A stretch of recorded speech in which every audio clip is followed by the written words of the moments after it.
What's up, everybody? Welcome to the Mind, Muscle, and Mission podcast, brought to you by the NFM Podcast Network. I am Ben, your co-host, and this other individual, this beefy guy to the far left, is Christian. What's going on, Christian? Howdy. It's a beautiful day here in Nashville, finally. It's warming up, but not warm enough, so I'm sad. But, here we are. Here Yeah. we are.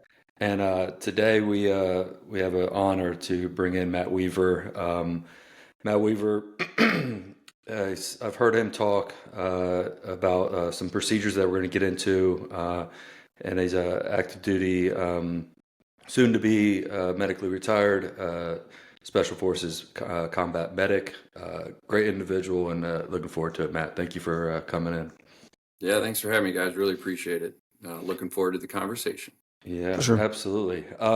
So yeah, we always start our podcast with kind of a background of what led you to sign on the dotted line to serve our great country, and your experience as you worked your way up to becoming a SF medic. Yeah, no. So my story, honestly, is probably the typical 18 X-ray story. High school, graduated high school, nothing remarkable. Was on a ski team, liked to get after it with sports, things like that. Went to college, 4-year degree, typical degree, small school. Then I graduated, and I wore what I call my suit to work job for about a year and a half, and wore a tie. Worked for a great organization. It was a nonprofit that worked with kids and adults with disabilities. So, feel good job. But something was missing. And this was in 2012 is when I ultimately enlisted. But so started kind of exploring things, looked at law school. I honestly applied to 3-letter agencies. And all the feedback was, hey, cool college story, but you're not really what we're looking for. So I was like, all right. Did a Google search. I looked at special operations in the military. And this is an honest to God true story. I'm colorblind. Couldn't be a Navy SEAL. Couldn't be Marine Recon. Couldn't be Air Force PJ. Walk into the recruiter in Hayden, North Idaho. That's where I was living at the time. Said, hi, I'm colorblind, and I learned about this 18 X-ray program. Can I do it? And they're like, there's a waiver for that. There's always a waiver for everything. I kid you not. And so I don't have the, hoorah patriotic story of, my grandfather did it, my dad did it. Like that's not my family. Downstairs, I do have 3 folded flags on my wall that were my grandfather's, my respective grandfathers. One was a merchant Marine, and then 2 were Army. But there was a huge generational gap in military service in my family. And for me, it was just honestly a calling of, hey, I'm not meant to wear a suit and tie the rest of my life. I want to actually do something bigger than me. And then ultimately, why the Army SF? There's a waiver for that. So I obviously enlist April 2012, go to basic training at good old Fort Benning, good old OSIT. And just kind of honestly fall in love with what this whole military thing is. I loved basic training. I loved it. I like to think I crushed it. I wasn't honor grad or anything like that, but I was like, this is it. This is what I'm all about. They would bring kind of Green Berets. They would parade them around because there was always that one, not necessarily an L&O, but there's always that one dude, that Green Beret at basic training who comes and gives you a pep talk every now and then. And I'm like, that guy's cool. He's got a really long tab. Reading a lot of books. I remember the Nick Rowe book from when he was captured. I read through that book. I'm like, this is amazing. It talks a little bit about, obviously, the development of SEER. Finish basic training, go to airborne school. And that's like the first interaction with big Army, right? Because I didn't know what this thing was. So I was like, go to airborne school. I'm like, all right, we can jump out of planes. This is fun. Obviously, get through that. First time I've ever been smoked outside of a basic training environment. That was cool. We're in the barracks, and obviously our barracks are trash because it's airborne school, and some E5 is running up and down the halls with a garbage can, banging it, just screaming at us privates. I was an E4, but I was a private. came in as an E4 because I have a college degree, but I was a private. Let's be real. And clean up your barracks, get rid of this, all this crap. So I was like, okay, now we're getting a little more taste of the real. Sweet. Finish airborne school. Get to Fort Bragg. Game time. Yep. Do the prep course. Not necessarily a ball kicker because I was prepared. The day I left for the Army, that was honestly probably one of the best shapes of my life. I don't know what you guys think about CrossFit, but I was huge into CrossFit. I had done the Northwest Regional CrossFit Games, the team as a CrossFit Coeur d'Alene, shout out. I was, the fittest point in my life was the day I joined the Army, because then you go to basic training for 4 months, you get out of shape, and they feed you pancakes. But so when I got to Bragg, I was ready. I was 100% set. I knew I was going to get selected. I knew I was going to crush this. Get through selection. Q course is a different beast, right? I mean, people ask me because my Army job right now is I'm obviously here at SWIC. People ask me all the time, is selection tough? Is the Q course tough? This is my honest opinion. Selection was probably one of the easier things because it's all physical. If you showed up and you were ready and you have a good attitude and you're otherwise not a dirtbag, you're going to get selected. It's just put your head down, carry heavy weight, do as you're told, and don't be an idiot. The Q course is a different animal, right? That's the marathon. That's is your head really in the game? Can you actually adapt to your surroundings? They're going to throw a million different problem sets at you. Can you solve them? Can you learn from your mistakes? And so once I got selected, I knew, all right, game on. Get through selection, 18th Delta course, SUT, SEER, the gambit. Just confident, ready to go. Finally walk across the stage about 2.5 years later, because Deltas, we have, the long course, so to speak. Get the Green Beret. Matt Weaver, you're going to 7th group.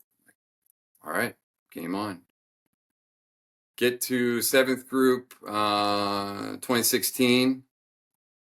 Show up with my case of beer to the company. And I walk in, it was 1st Battalion's Charlie Company. And I walk in at the time, Sergeant Major Bauer's office. I'm the new guy. Put my case of beer down, stand there, parade rest. Hey, Staff Sergeant Weaver reporting is ordered. And then I hear my future team sergeant coming down the hall, and Sergeant Major Bauer was like, "Jorge, get in here." He's like, "This is your new Delta." I'm like, "Oh, this is how we do introductions around here. Got it." And my future team sergeant looked at me, obviously saw a slick sleeve, an airborne and special forces, and that's it. He looks at me and goes, "You're going to Ranger School. It starts next week." I'm like, man. Back down to Fort Benning. Luckily, and I don't say luckily. I mean, I have mad respect for everybody who's Ranger Tab. I'm not. Let me jump to the end of the story. Not Ranger Tab. Sergeant Major Bauer was like, "Jorge, you can't send this guy to Ranger School right now. He just got here. Give the guy a break."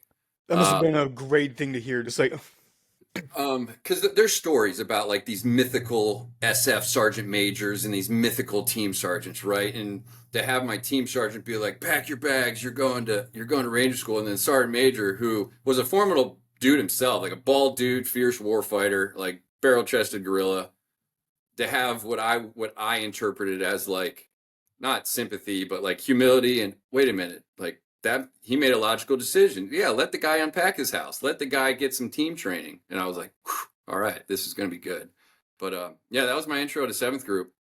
And then obviously get on the team. I was the junior medic. In our kind of first rotation, my first experience with the team, we had pipe hitters. I was 100% the new guy. Most of the team was Ranger Tab, all very seasoned warfighters, and I mean that. I think there was only 3 X-rays on the team at the time, so everybody else either came from the 80 Deuce or was fully Ranger qualified. My senior alone had more deployment time at that point than I had almost in the Army. These were seasoned dudes. Do an Afghan trip, come back, do a Chile trip, a Peru trip, and then what I don't think people recognize or talk about much is after each trip, at least in my experience, there's turnover. Like after our first Afghan trip, like almost half the team went and did other things, right? One or two maybe got out, either retired or med boarded, but everybody kind of goes off, right? We had another guy go to like S3, another guy, 4th battalions were becoming all the rage at that time. So the teams kind of turn over, right? Obviously, you got team sergeant turnover, you got, your alphas turning over. But there's kind of a period where you're like, hey, what's our identity? We just came off of our combat time. We're all super close. We're all super motivated. And now we're kind of breaking the band up. And that, I don't think people, I don't know. Is that something you experienced? Yeah, I mean, there was always turnover. Yeah. Whether or not it was a good experience or not relied heavily on the leadership. Yeah. And not just the team, but also the company's leadership. Yeah. But yeah, I think yeah, that's a different perspective. Not to, I haven't really thought about that much. Is there's Yeah. always somebody moving on, Yeah. and for the listeners out there, the 18 deltas are like the most critical component of a detachment. They are the doctors that are well versed in millions of different things, and there's a reason why most of the other specialties within a special forces detachment is only 6 months, and the deltas are a year long. It's because of the wealth of knowledge that they have, but also that comes with a lot of responsibility and a lot of, you are the subject matter expert in everything medical. So I just wanted to let everyone know that like to be a Delta, you have to have amazing, resilience, perseverance, ability to learn knowledge and apply that knowledge in extremely stressful environments. So much respect to you, Matt, on that aspect. I think that wasn't the first. I think it's been a couple of years at this point. I think the first like active combat blood transfusion was done by a Delta, like actively under fire, and they performed the blood transfusion. Again, It absolutely very well could have. I was to say either an 18 Delta or a Ranger. Ranger medics are obviously incredibly amazing. I'm at the my day job is instructor at the schoolhouse now, and blood transfusions are obviously on the front lines. There's constant research out there about different blood products that are the best. Some of the barriers that we run into, you just kind of get me on blood, is how to store it and package it. Like in Afghanistan, and full disclosure, when I went through the 18 Delta course, they gave us, I think I did one blood transfusion when I went through the 18 Delta course. So that would have been like 2013, 2014. Now, medics, the medics that we're producing now, dozens of iterations of blood transfusions, both drawing it off of, a patient and re-administering it like an auto transfusion in a training environment, or giving them a simulated blood product and having them get their hands on it. So just in that, 6, 7, 8, 9 year period, medics today are so much smarter, honestly. And I say that in all truthfulness. Like the students that we are teaching now are so much smarter than what I don't want to say generation, but like, when I went through the course. And a lot of it does have to do with the blood and the reps and getting those iterations in, just with kind of advances in the battlefield. But I'll say this, Ben, to your point of kind of talking me up, 18 Delta specifically, we are, I would venture to say, we're kind of the most dangerous group. We are taught to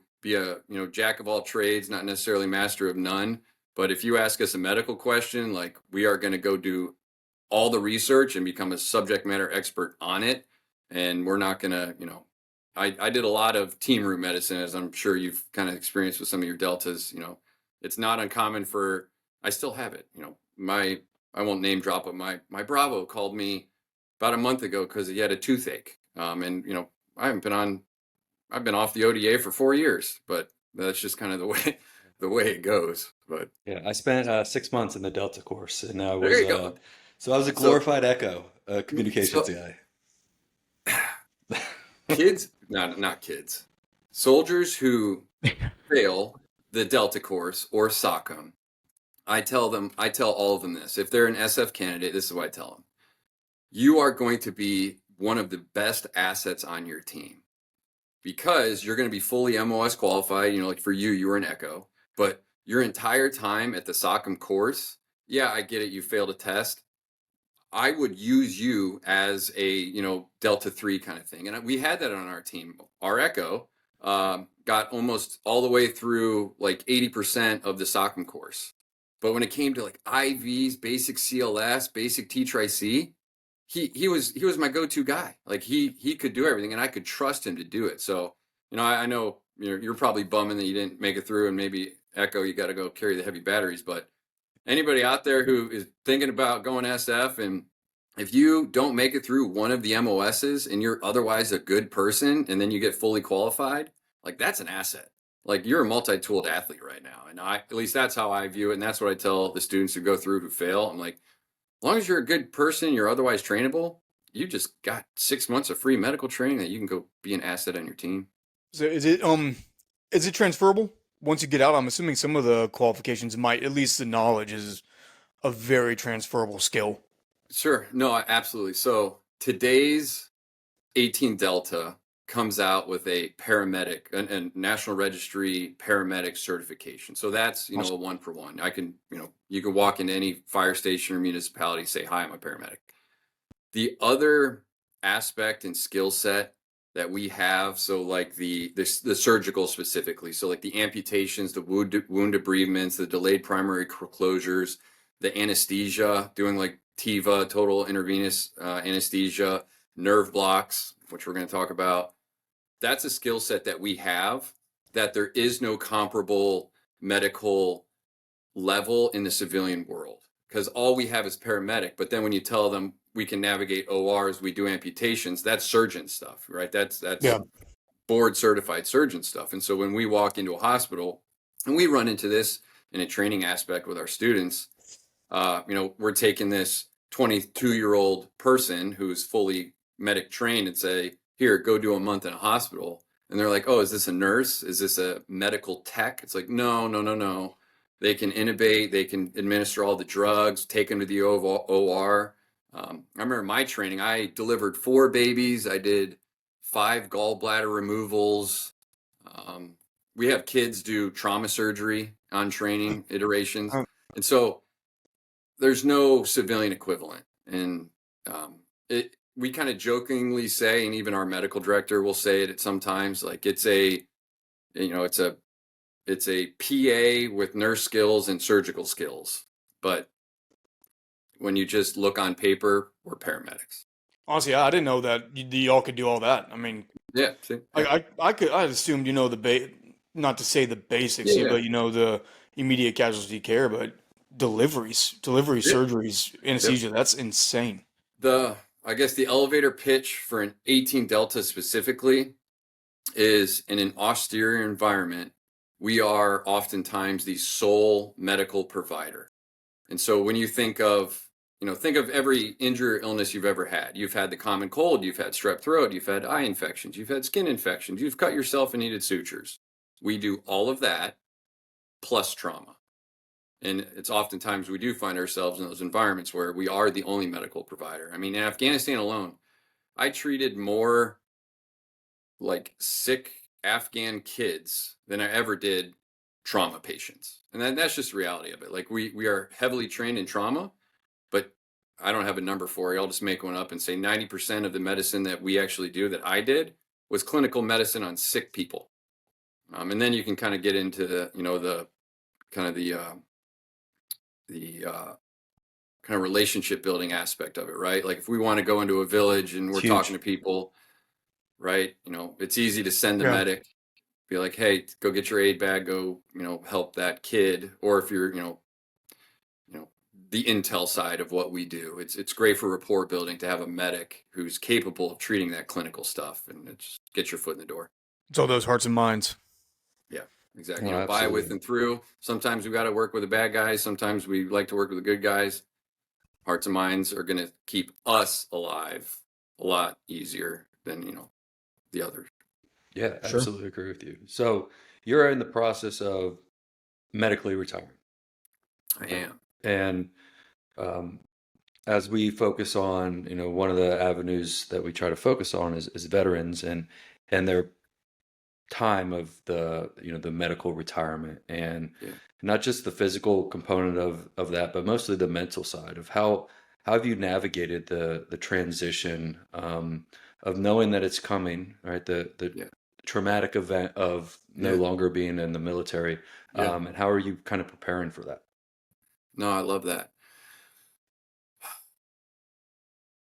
It started with a conversation with my wife and I. And this, honestly, this conversation was probably a year and a half ago. Um, I kind of came to the realization just with, you know, so ultimately I'll be medically retiring because ultimately my back, my right SI joint is fused. But it honestly, it kind of started with a conversation with my wife and I of like, what does our future look like? And at that point I had, if I would continue the course, ultimately I'd go back to seventh group and, try to stay in the fight. But then there's a realization and limitations of physically what can I do? And that was kind of the writing on the wall. So once we kind of made the decision, like, hey, you know, we are no longer going to be in the military. And, and speaking with the doctors, they're like, hey, you are, essentially no longer qualified for military service. That makes it even more real.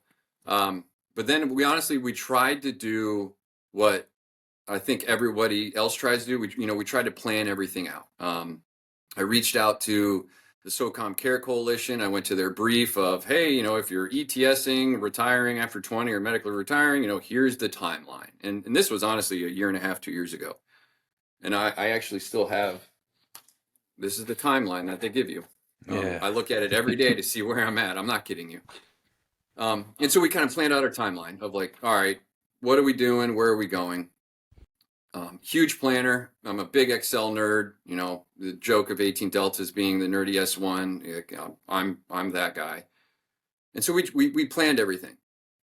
But the uncontrollables of, hey, where are we going to live? What are interest rates like? Where am I going to work?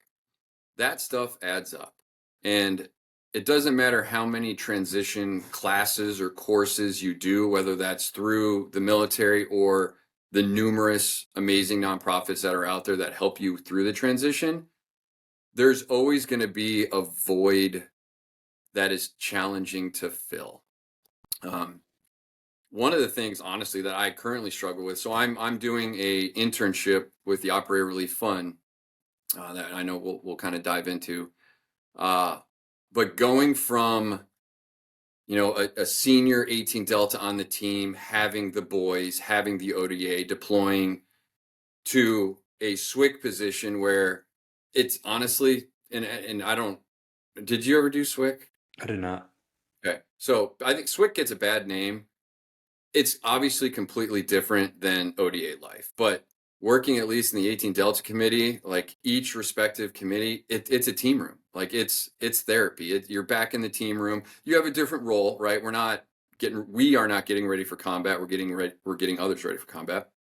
But I kind of not necessarily moved up the chain, but I got to work and I finished my last official job in the military was as the NCOIC of the Special Operations Combat Medic course. And so myself and my Navy counterpart were, in charge of that course and all 7 elements of it and all roughly 400 students that came through every year and all roughly 120 contractors, GS, and green suiters who work there. And so going from that environment to civilian world, the challenge for me was not necessarily I'm the cool guy, I need to be the boss, but going from that team environment, what I'll call fast pace, getting things done, even just how we talk, right? Like even just being here, I'm really cognizant of not swearing a lot. And that was something as silly as it sounds, starting this internship, I would just drop F-bombs and just do military jargon that they all kind of look at me like, oh, he's still in the military. And I'm like, oh, I need to stop that. Sorry. You Um, can't just walk in and call somebody a shithead just for no reason. exactly, exactly, exactly. It's like, hey, I told you to do that. Why didn't you, why didn't you do it? Kind of thing, get your water source. Let's go. It's like, no, Matt, you can't do that. Um, but so I would kind of describe all that more as like an identity. And there's a lot of, I mean, a lot of people talk about it. There's a lot of books, and I don't care how much you prepare for it, like planning and things like that. You're going to hit a point where your identity is challenged. And I think there's really only two paths you go from that. One, you honestly accept defeat, and we've all heard the stories of dudes who get out who are just constantly struggling, and they don't know where to turn. And I think that's a common path. Or you kind of realize that it's okay to kind of re-identify yourself. And my wife and I reflect on that a lot. Like, what do I want to be known as? Do I want to be known as like Matt Weaver, the Green Beret? Or do I want to be known as Matt Weaver, the baseball coach to my 4 kids, the loving husband, the loving father? And for me personally, I want the latter. Like, Yeah.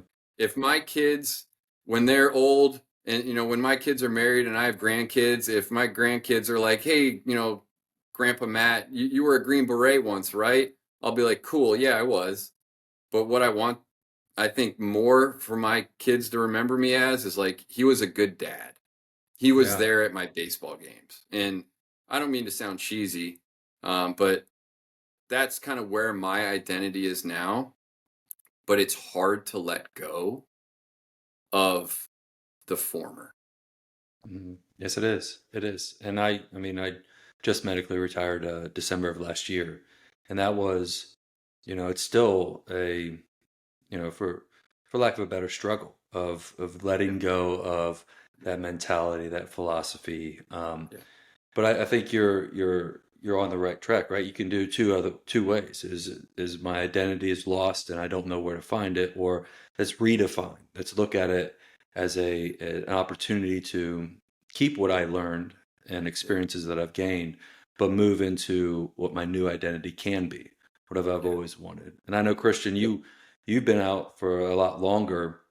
We talked about this a little bit, on our first podcast. Is that identity is it's ever flowing, and Yeah. a lot of times you'll get out and you're like, I want to do this. Well, this is probably not the actual thing. You're gonna have to pivot. You're gonna have to change. But as long as you stay true and authentic to who you want to become, uh, the doors will open to the right places. Oh, for sure. Yeah, Matt, like joking about identity crisis for me. I went from the Marines to the Army, so there's your first identity crisis Oh as it is man, right there. I mean, not that enough was crayon. oh no. So what we just did was I just found the Marines in the Army because that's where all the Marines go once they get out, is they go to the Army.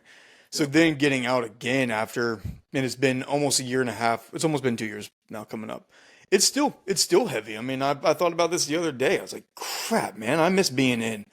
Yeah. Just the this life gets so weirdly sedentary sometimes. It's I need some chaos in my life, but Sure. controlled chaos that I know we all can either create or it's all created and we just know how to handle it. So knowing that you have that you have formed your personality before you're even out. I mean, especially after such a long illustrious career and doing some heavy stuff and really solidifying. I mean, you took your path and you stayed in it. I mean, that's amazing. You didn't jump around MOSs, you didn't do nothing. You stayed right there and you've already formed something is stupidly impressive to me. I mean, beyond anything. That's amazing. That so many dudes, so many chicks they just don't do it. They live in the military and they don't get out. Sure. Something I guess I'll kind of add. When I looked at like what do I want to do, right? And obviously Operator Relief Fund is that passion.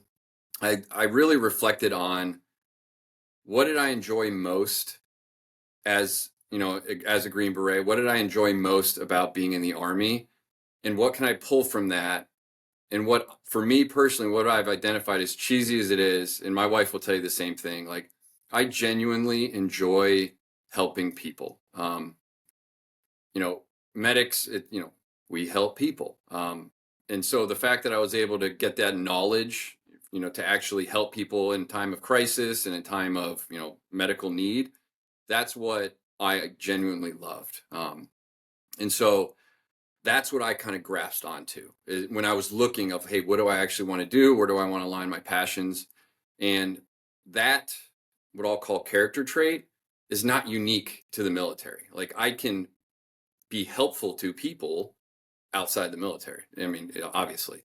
And so then it just came to, then all I had to do really is, hey, what organization can I best, use this skill, use this passion? I guess that's the easiest way to think about it. And so what I would kind of say to anybody out there struggling is reflect on what you liked most about your service. And yeah, everybody wants to get back to the team room. Everybody wants to go shoot guns. Everybody, loves the rush of combat.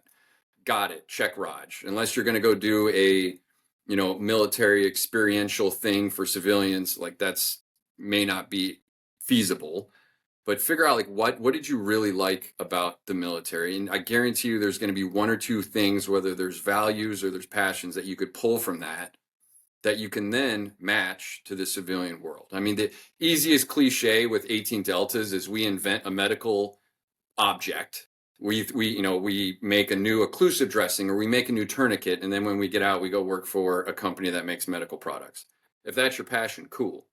But I would kind of challenge you, what was your drive in the military? What did you love most? And I venture to say you could probably find some synergistic organizations or causes in the civilian world that you can align yourself with. Yeah, having that self-reflection, right? And it takes time. And Sure. that's one thing is being able to identify those, but think heavily about it and put some time and effort into that.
But this is a perfect segue into the operator relief fund. And um, before I ask you about that, I'm going to talk about my experience a little bit with the dual stellate ganglion block. Yeah. And this will be like the Barney style, and then Matt will get You're into good. like the medical style of it. You're good, brother. But yeah, shout out to Operator Relief Fund, and I connected with Matt late last year or middle of last year, and how I phrase, the this procedure, the dual stellate ganglion block, is if you're walking around at a 9 out of 10, or you're overly alert, or you can elevate, or that switch that is always on, that we've been accustomed to because that kept us alive and our brothers and sisters alive. But now that we don't know how to maybe tamper that switch down, this procedure kind of resets that.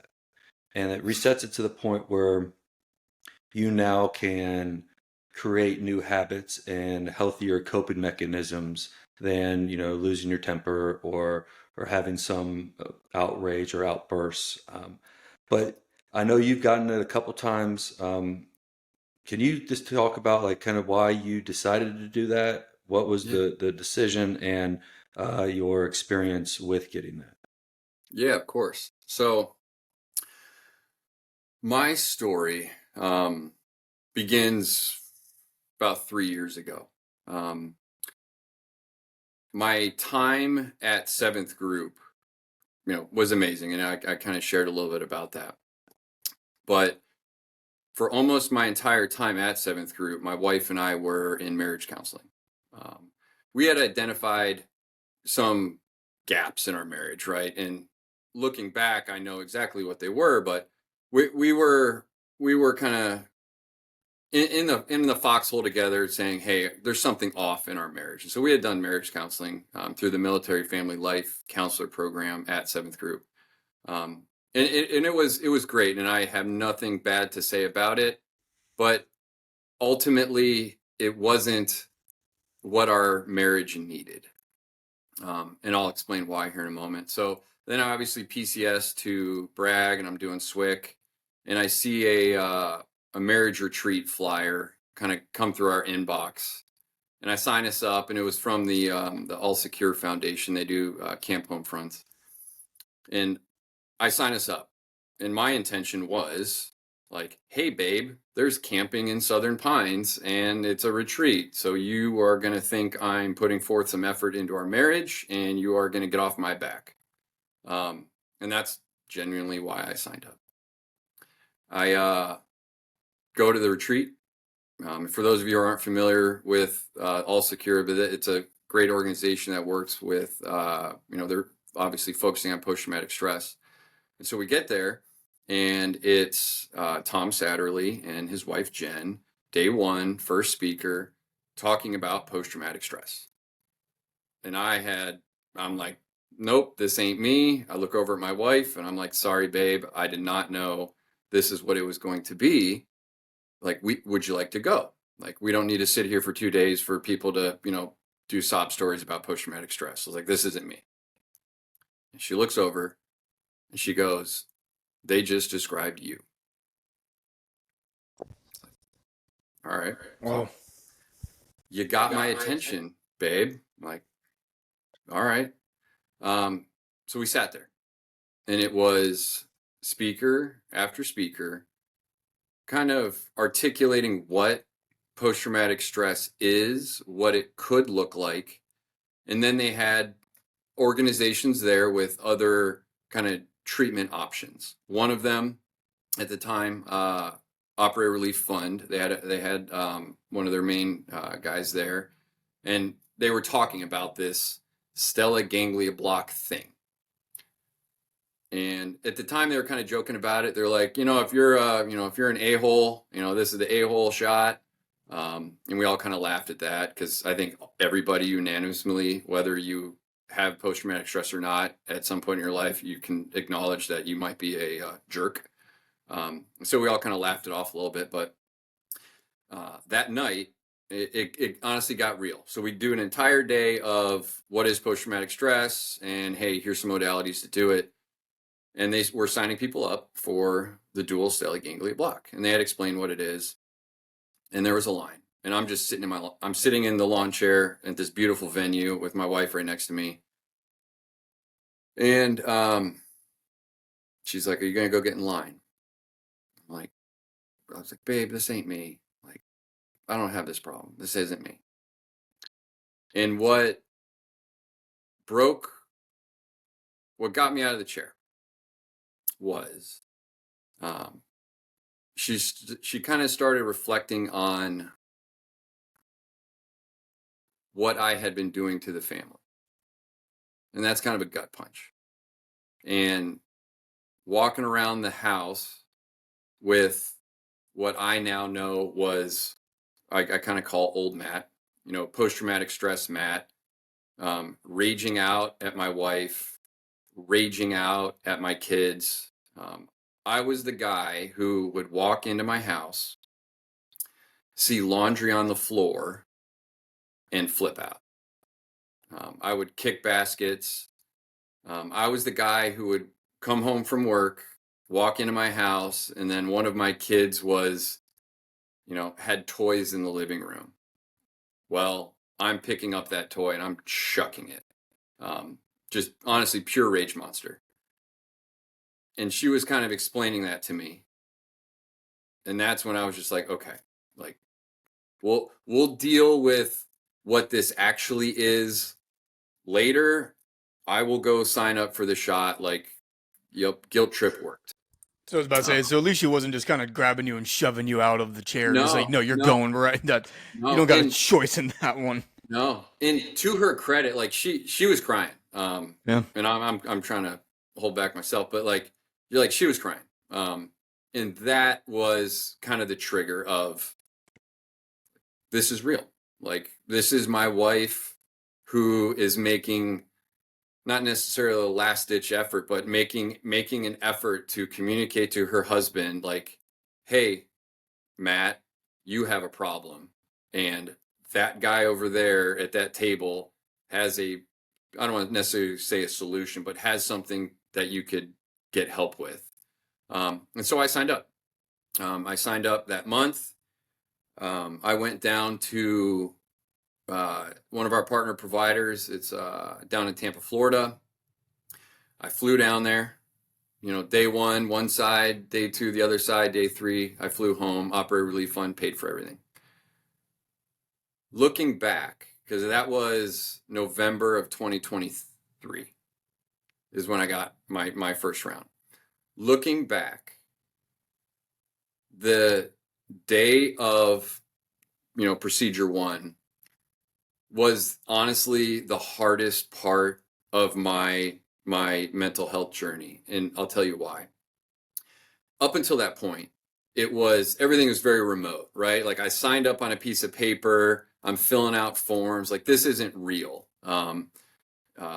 I can still back out, so to speak. I can still deny that I have mental health problems. Like it was all at an arm's distance. Physically being in Florida, physically being in an Uber to go to the doctor's office is when it hit me of this is real. Me physically being here is my statement to the world that I have a problem and I need help. And that was hard. I just did So something very similar yeah, recently. I went through a men's counseling, flew to California to do, and it's that more this that the whole process feels alien. I mean, we're so used to yeah, get on this bus, go to here, do this, don't ask questions. But I felt for the first time, I felt more nervous going into that than I did any yeah, any movement my yeah, entire time. yeah. It taking that first step, like I don't care if it's a ruck, a run, a mental health journey, that first step is the toughest. But as soon as you take that first step, guess what? Your other foot follows. And so yeah, I get my procedure done. For me, I did have the like aha moment. I walked into that doctor's office with just so much anxiety. I guess the easiest way, or I guess something that might be helpful, is like what did old Matt look like? So I talked to you a little bit about the rage. Um, I was the dude who drank a bottle and a half of either wine or bourbon every night. Like I drank to go to sleep. Excuse me. I was the dude who drank to go to sleep. Um, I don't mean to jump around, but you know, after all of this, and I started, really accepting this and getting treatment. I started doing briefs around Fort Bragg, and one of the first briefs I did, my old senior was in the audience, and the kind of the same story that you heard, Ben, that same, PowerPoint presentation, if you will, the Yeah. letter and everything. He was in the audience, and I didn't know he was going to be there, and he didn't know I was going to be there, and I shared everything. I shared my journey. I shared the letter, talked about the shots, talked about my post-traumatic stress, and you just see his face. And he wasn't scared or anything like that. He was just like, I had no idea. And that's kind of tying back in being a medic. We are the worst patients in the world. Um, we don't recognize when we are hurt. We don't recognize when we are injured, and we don't do a good job treating ourselves. And I'm 100% guilty of that. The entire time I had imposter syndrome. I was like, I have never done anything that those guys have done. You know, when you think of post-traumatic stress, you think of, you know, the 20-year dude with 14 deployments. I'm not that guy. Like, you know my story. I'm not that guy. But the reality is trauma. And it took me a really long time to overcome what I kind of viewed as like shame of being, maybe I do have post-traumatic stress.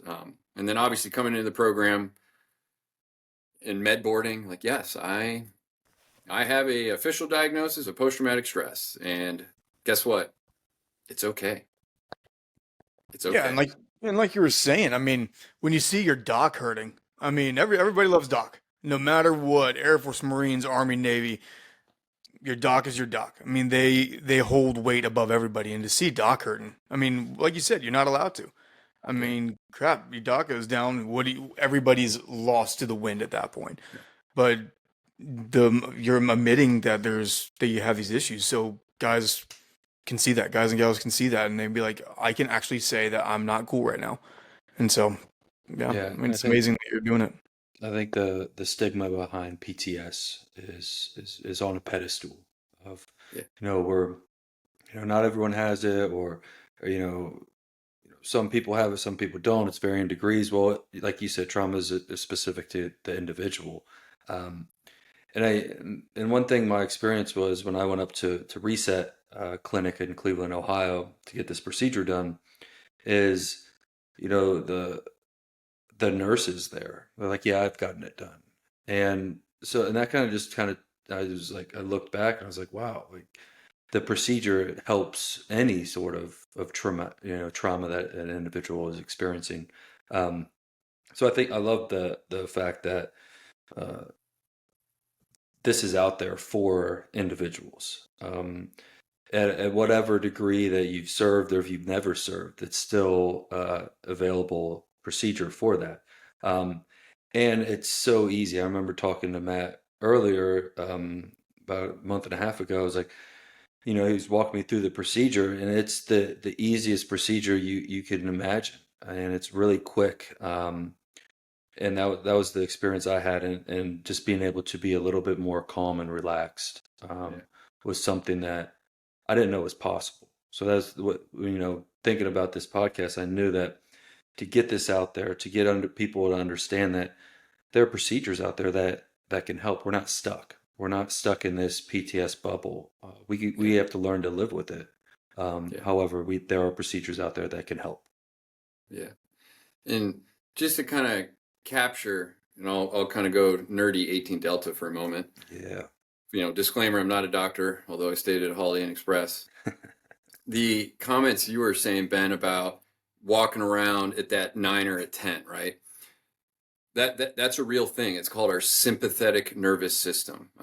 You may hear it called your fight or flight. We have these two autonomic nervous systems. We have parasympathetic, which is usually feed, rest and digest, and then sympathetic nervous system, or fight or flight.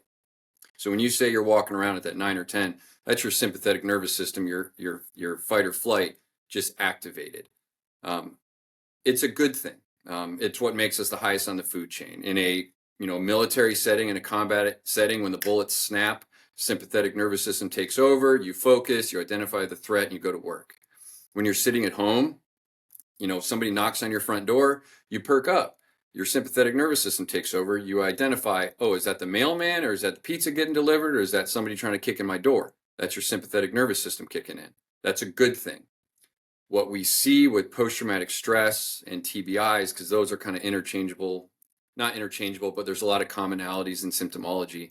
What we see is essentially the sympathetic nervous system is switched on, and we struggle to turn it off.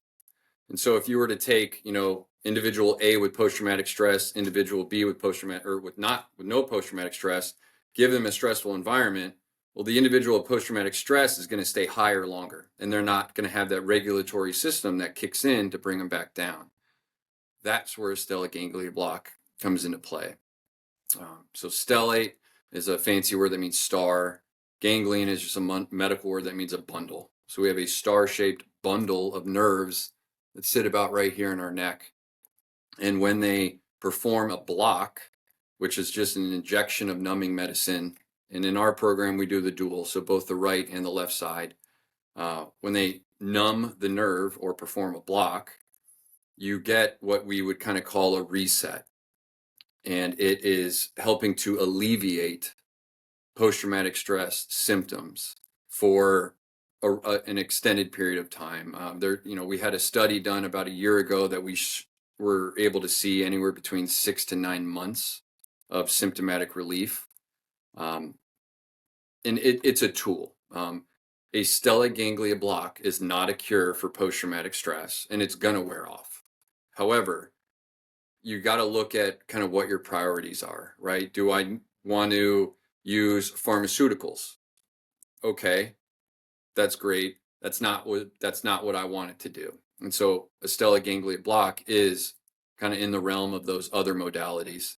And there's a lot of other ones that are coming online. Psychedelics are coming online. Even least invasive stuff like mindfulness coaching, yoga, box breathing. There's a million tools out there that can help us. I'm obviously a champion for dual stellate ganglia block. It worked for me. And now I have the honest to God privilege of partnering with the Operator Relief Fund to help spread the message and to get special operations service members and spouses access to the treatment. The reality is stellate ganglia blocks are expensive. Insurance does not cover them, and the VA doesn't do it. And that's why the Operator Relief Fund exists.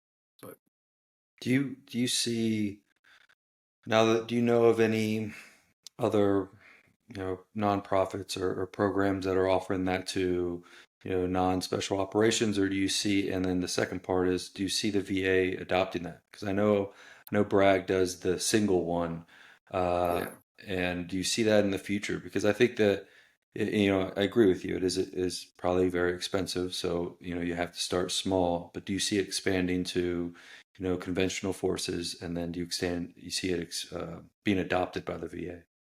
sure. So first question, there is one organization I'm aware of. It's called For the Love of a Veteran. Even according to their website, they do funding for stellate ganglia blocks for all military. Operator Relief Fund, our focus is on special operations in any branch. But to your second question, that's one of the reasons why we exist. We don't have a formal lobbying arm, but we are here to prove its effectiveness. And there's a myriad of studies out there that are showing it is effective. And every time we can get, honestly, on a podcast or in front of a group, we champion that cause. I would love to see the VA cover a dual stellate ganglia block. This one's purely anecdotal, but I'm here at Fort Bragg. I was at the pain management clinic for my back, and I had an opportunity to speak with one of the pain management providers who does the single stellate ganglia block. And again, this is purely anecdotal, but this is a conversation I had with him. I asked him, I was like, hey, have you ever heard of a dual stellate ganglia block? And his reaction was, yes, I hear it's doing great things. And I asked, how come you guys don't do it? And he said for them specifically, it was a scheduling issue, that whatever current DoD policy is, they couldn't schedule back-to-back procedures of the same person. Now, whether that's actual true or not, I can't say, but like word is getting out. We formally did a study about a year and a half ago and proved the efficacy of a dual bilateral stellate ganglia block. And our criteria for that was a PCL-5 score. So PCL-5 is a 20-question assessment, a mental health assessment, widely used in the medical world. 33 or higher is traditionally a clinical diagnosis of post-traumatic stress. From our study alone, there was a 7-month reduction below 33 in PCL-5 scores following a bilateral dual stellate ganglia block. And we hope to be publishing that study here shortly, but word's getting out. We have 4 partner providers that we use. They are all doing a dual stellate ganglia block. I would love for the VA, and then obviously by way of them insurance, to cover this procedure. It works. and we're out to prove it. Yeah, I think that's a necessity, right? It's just another option. Yeah. And I think Yeah. what what you conveyed to me was the greatest approach or great way for to approach the anticipation of what I was going to expect is it's a reset or a band-aid where now you have the ability to take action on other forms of mental health awareness, so you can Yeah. start improving. And I love the fact that I went to reset because that's what it does. It's resetting your sympathetic nervous Yeah. system. So I think that's great. I'd love, like you said, I'd love the fact that hopefully it can get wider known and more utilized, because I think it's a great tool to have. Yeah. And you brought up an Yeah, to important me, kind everything of thing I about it want to sounds highlight. absolutely amazing from what I'm hearing. The I mean, work that we I would love put to see the in benefits of it and after the just it becoming more procedure and more is popular just as we as go along. I vital mean, that as the sounds procedure like something the itself. VA could easily jump on board to me. I mean, but it's, of course, litigation and all that But goodness that goes along with it. yeah, Yeah, it's just the bureaucracy of things. But like you said, as more studies come, more stats are there. yeah, It's going to be a no-brainer. Um, yeah, and then you kind of go over roughly. You discussed PTS, but there's also the secondary PTS involved. And just to yeah, so individuals, regardless if you're listening, if you're a veteran or not, PTS is a real thing. And both groups of individuals have had or will have traumatic events in their lifetime. But yeah, kind of inform the readers a little bit or listeners about the secondary yeah. PTS. Yeah, no, I love that. So the easiest way to think about secondary PTS is secondhand smoke. And I'll use myself as the example, right? I, as someone with post-traumatic stress, have my outward symptoms, right? I have anger, I have irritability, I'm walking around on edge all day, I sleep like crap. Well, try living with somebody like that. And so my outward symptoms of my own post-traumatic stress then impact and, let's just be real, are now a source of trauma for those around me. And so my wife has secondary post traumatic stress from me. My kids, who experienced and had to live with what I had been projecting, I was a source of trauma for my kids. And I mean, that's kind of the easiest way to explain it. There's a lot of other I think useful words like eggshell syndrome.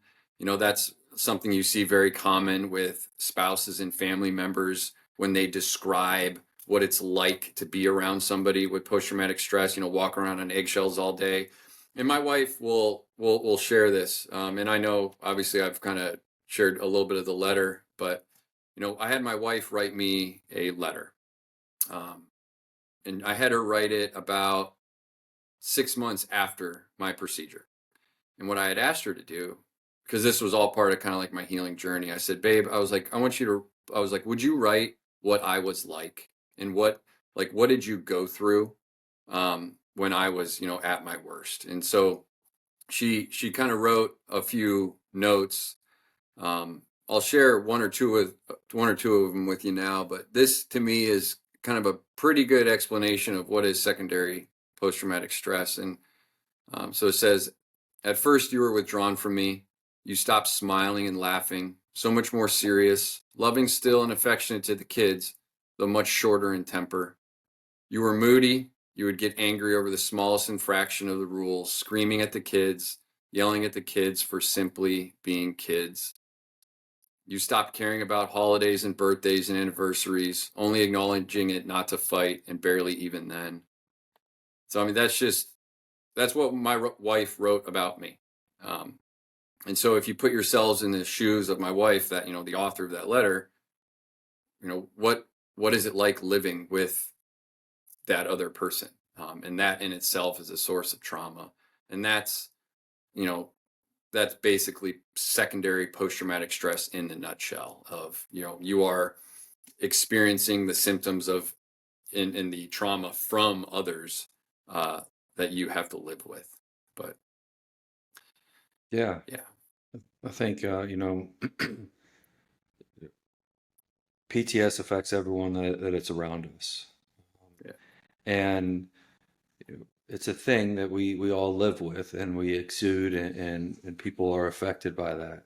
Um, but it's not, end all be all. There's hope on the other side, and there's 100%. ways to get help that you need. But it 100%. starts with the self reflection that you had, right? And it starts with, hey, this is not where I want to be.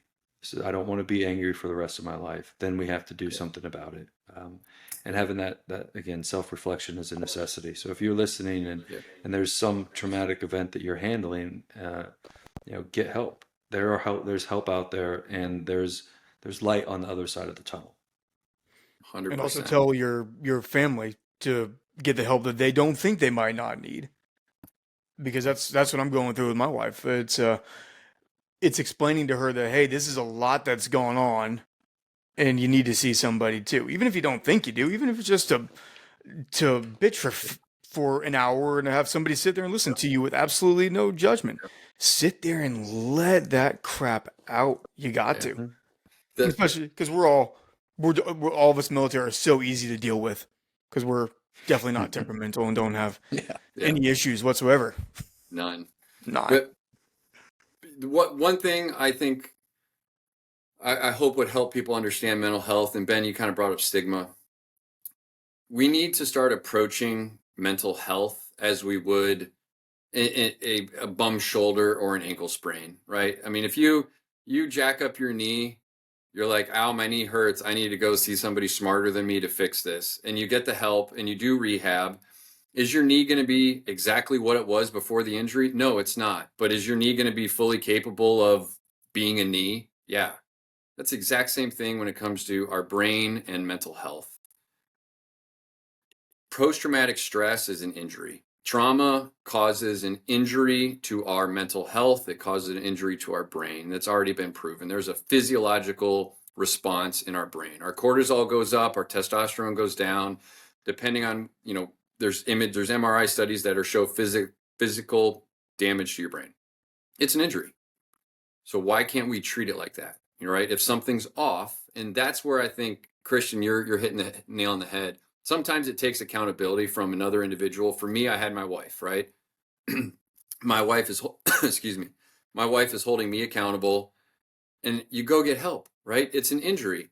Am I the exact same as I was before whenever my trauma occurred? No, I'm not that same person, but am I in a better place? Am I in a different trajectory now? Am I healing? I absolutely am. And it's a journey, right? A dual stellate ganglia block is a phenomenal tool.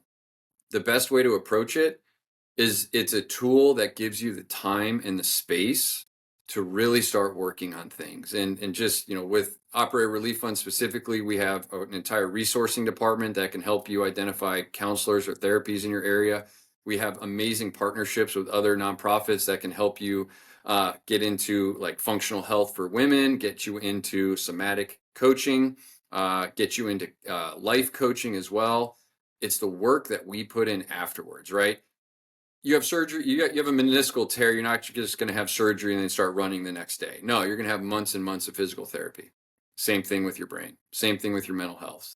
Let's do the stellate ganglia block, and then let's start going to work and actually rehabbing our mental health. Well said. And that's awesome. Yeah, I don't think people think about that. I think they think, okay, one counseling session, Yeah. solid. I'm good now. I don't need I to did work at this. 6 years of that stuff. I did 6 years of marriage counseling. And like I said, I'm not, crapping on marriage counseling. But until you actually identify what the actual problem in your marriage is, right? It's like there's that old joke, like, you know, every classroom has a bully, and if you can't name who the bully is, it's probably you, right? Like our marriage had a problem. And if I Yeah. couldn't figure out what the problem was, it was me. Yep. Yeah. I think that's, and that can also probably, I can see that also kind of relating to different aspects of what's going on mentally. It's like, okay, well, okay, my nutrition's in check. Cool. Sleep's in check. But every time somebody does something remotely wrong on the road, I freak out and I want to throw a tire iron at them. Yep. Maybe I Yep. should see what's going on there. Yep. Yep. 100%. 100%.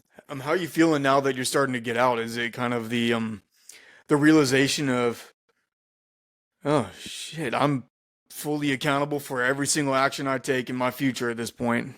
Yeah. I think there's probably like a Elon Musk Doge joke in here somewhere, but going from a stable paycheck in the army to civilian world, not guaranteed money. I'm confident my skills and my abilities are going to provide for my family, but going from, you know, as long as I'm wearing a uniform, I get three hots and a cot. I get free health care for my family, a guaranteed paycheck, and I get to do some cool trips that are 100% guaranteed as long as I wear my uniform.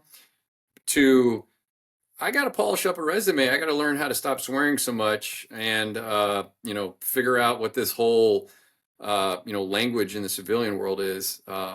It's intimidating, but it's doable. Like it's 100% doable. I guess my last little bit would be, plan early when it comes to your transition. There are numerous organizations that will help you. If you think you can transition out of the military alone or just with, yeah, if you think you can transition out of the military alone or just with, the standard power, the the last thing I'll say is, don't try to transition out of the military by yourself, right? If you're married, your spouse 100% needs to be a part of that. And don't rely just on the PowerPoints that they're going to send you, right? Like reach out to the numerous organizations that are there to help you.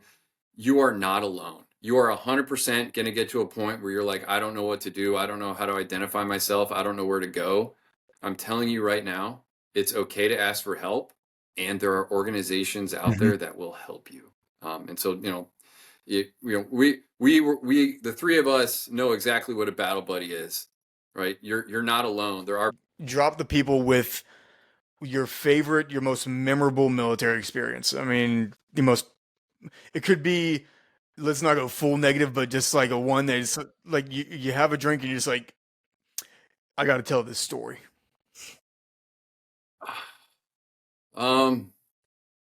So okay. Afghanistan, I think it was 2016. I'm in a Mat V. This is not going to end with bullets. It's me, my 18 Alpha in the back. I'm the gunner.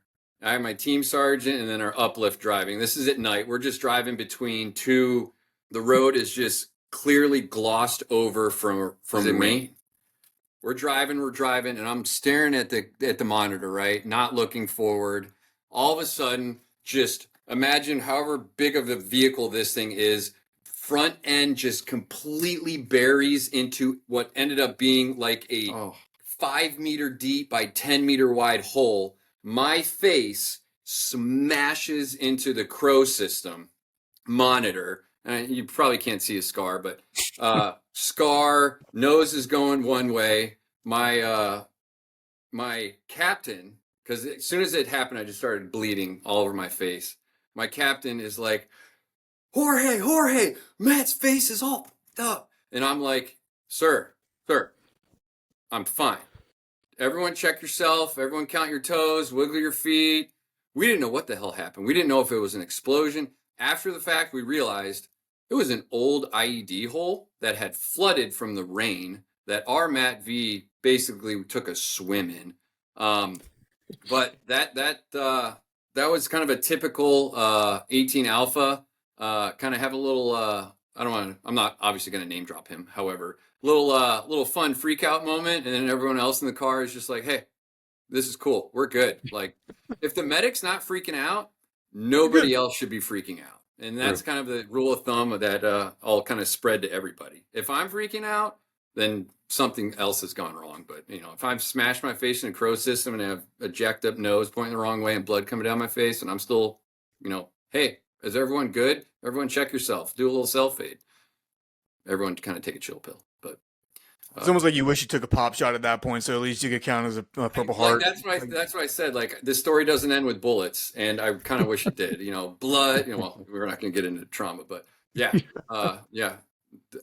Don't freak out in cool situations. Yep. Awesome. Well, Matt, is there anything you want to close out with? What do you got? Do you got anything coming up that you want to let everybody know about? What's going on as we close out? I love it. So operatorrelieffund.org. Check us out. If you are active duty or veteran, special operations from any branch, and spouses, and you're identifying that you're on a mental health journey and you don't know where to turn, reach out to us. We will absolutely support you. If you have the means, at the end of the day, we are a nonprofit and we do rely on donors. Check out our website. We got a big golf tournament coming up beginning of November at Trump National. We'd love to have you there. Otherwise, reach out to us anytime. It's doing it again, isn't it?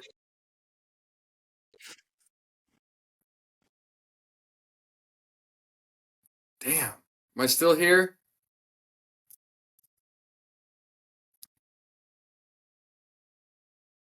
And then we have our Trump golf course fundraiser coming up at the beginning of June, rather.